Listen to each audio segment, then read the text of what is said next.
Most people think they know who designed the Indian rupee symbol. But did you know there's a second, almost hidden designer behind the story?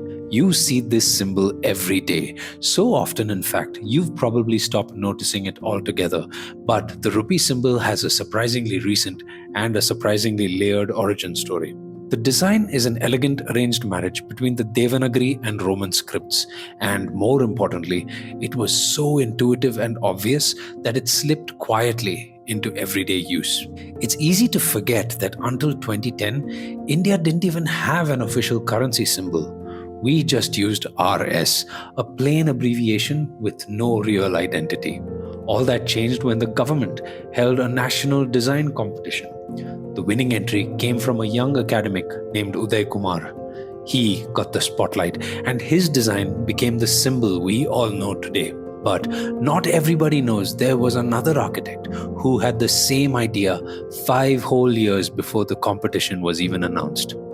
In 2005, Nandita Korea Mehrotra asked a simple but important question. Why doesn't India have a recognizable icon for its own currency? She had noticed how the symbols for the yen, the euro, and the dollar weren't just functional, they carried identity, pride, and global recognition. So she sketched a symbol of her own, a Devanagari Ra crossed with 2 short horizontal lines near the top.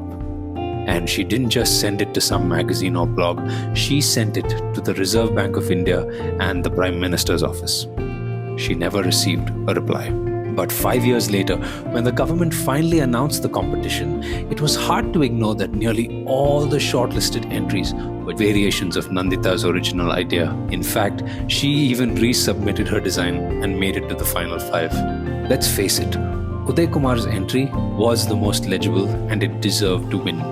We may never know what happened behind those closed doors, but let's take a moment to give Nandita her due for possibly sparking the conversation that led to one of India's most iconic and globally recognizable symbols.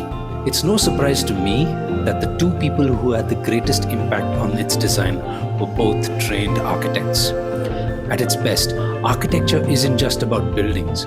It teaches you to think deeply about meaning, systems, and how good design can shape society and culture. Every week, I'm creating these tall stories about architecture, design, and the people who inhabit them. Follow me at Tall Stories if you'd like to stay in touch, and stay tuned.